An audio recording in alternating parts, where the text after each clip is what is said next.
Fala pessoal, tudo bem? Aqui é o Guilherme, professor de Biologia. Na aula de hoje vamos falar sobre casos onde os genes estão localizados em um mesmo cromossomo. É o que a gente chama de linkage ou ligação gênica. Esse é o tema da nossa aula. Para quem não assistiu à aula de comparação entre a segunda lei de Mendel e o linkage, eu sugiro que vocês façam isso antes de assistir a esta aula.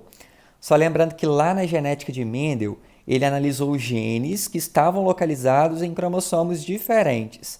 Aqui no linkage, nós temos genes que estão vinculados, ou seja, genes que estão localizados em um mesmo cromossomo. Então, bora começar?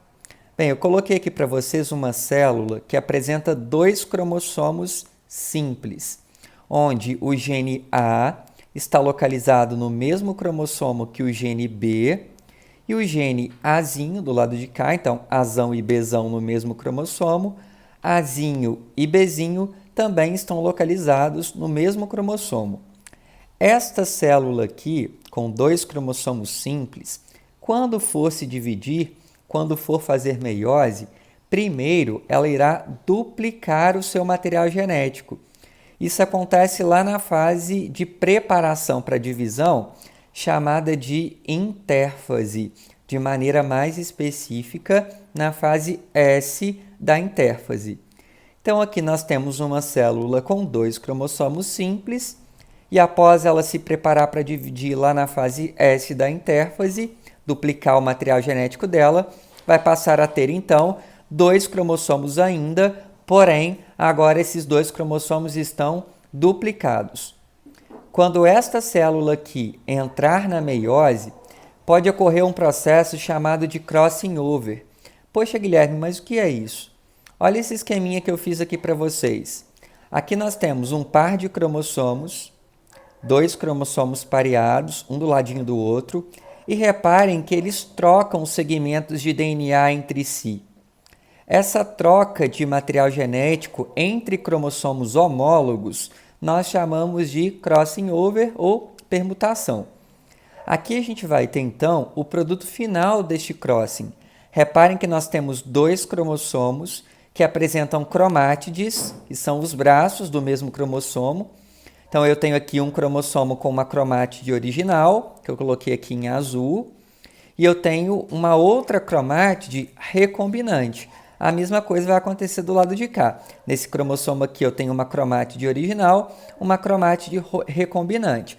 Essas cromátides recombinantes são as que foram formadas a partir do crossing over que ocorreu nessa célula. Tudo bem até aqui? Se não tiver, galera, volta o vídeo, tirem qualquer dúvida que tenha ficado para trás, para que a gente possa continuar então. Beleza? Nas células, pessoal, os genes ligados que eu mencionei para vocês, eles podem apresentar duas distribuições. O primeiro arranjo, a primeira distribuição que eu coloquei aqui, é a distribuição do tipo cis. Ela ocorre quando o gene Azão está ligado ou está localizado com o gene Bzão em um mesmo cromossomo. E o gene Azinho está localizado juntamente com o gene Bzinho em outro cromossomo. A gente vai representar o arranjo cis da seguinte maneira, ó. O Azão está ligado com o Bzão, barra o Azinho está ligado com o Bzinho. Nós temos também a distribuição do tipo trans. Ela acontece quando o gene Azão, o dominante, está localizado no mesmo cromossomo que o recessivo Bzinho. E o gene Azinho, o recessivo, está localizado no mesmo cromossomo que o dominante Bzão. Então, na trans, a gente vai representar da seguinte maneira, ó. O Azão está no mesmo cromossomo que o Bzinho, o Azinho está no mesmo cromossomo que o Bzão. Essa é a distribuição do tipo trans. Como vão ser os gametas gerados em cada uma das situações?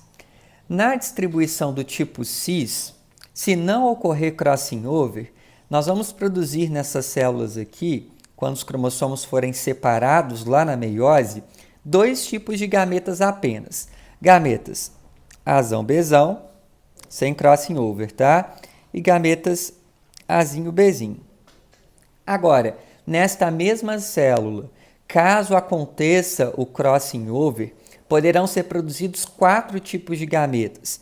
Essa célula pode produzir gametas originais ali, ó, com as cromátides originais, lembra daqui de trás, Azão Bzão e Azinho Bzinho. Agora, se acontecer o crossing entre essas cromátides aqui, que eu estou apontando para vocês, vão ser formados também gametas. Se trocar aqui, ó, Azão com Bzinho, tendo ocorrido a troca, e Azinho com Bzão, se a troca tiver acontecido. Esses dois aqui são os gametas da configuração original. Nós chamamos de gametas parentais.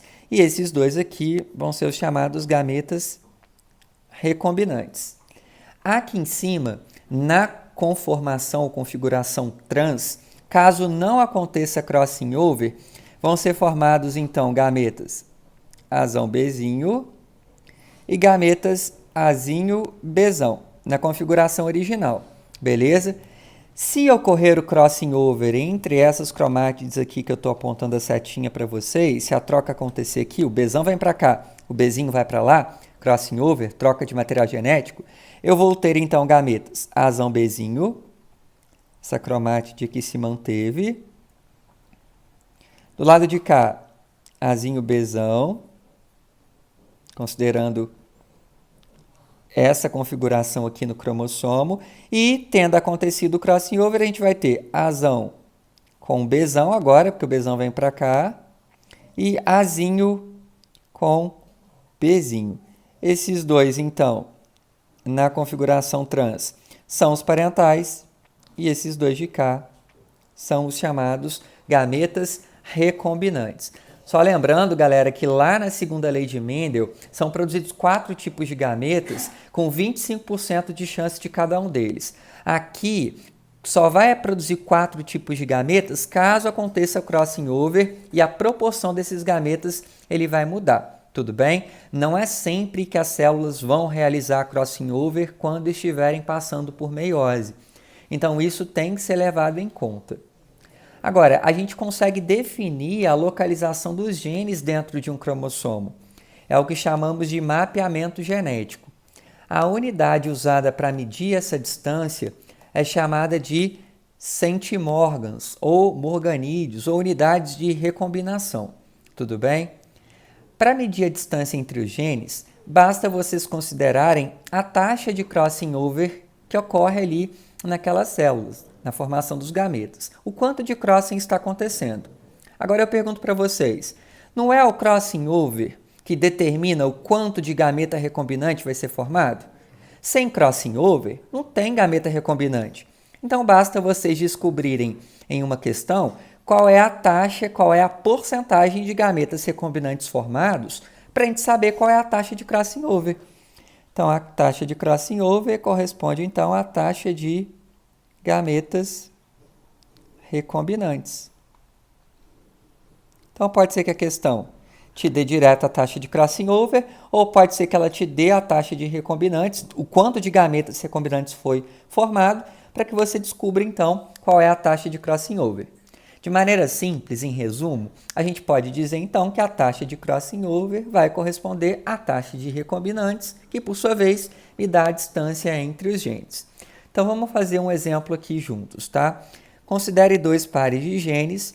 Azão está em linkage com o Bzão, Azinho está ligado com o Bzinho, então eu tenho uma distribuição do tipo cis durante a meiose, e suponha que a taxa de crossing over entre eles ocorra ali com uma frequência de 28%. Então 28% é a nossa taxa de crossing. Taxa de crossing igual a 28%, beleza? Essa é a taxa de crossing over ali, então, entre os gametas dessa célula. Quais vão ser os gametas formados aqui, considerando a distribuição cis? Esse indivíduo pode formar gametas Azão Bzão e gametas Azinho Bzinho. Esses gametas são chamados parentais. E pode formar também gametas Azinho Bzão e Azão Bzinho, perdão, são os chamados gametas recombinantes.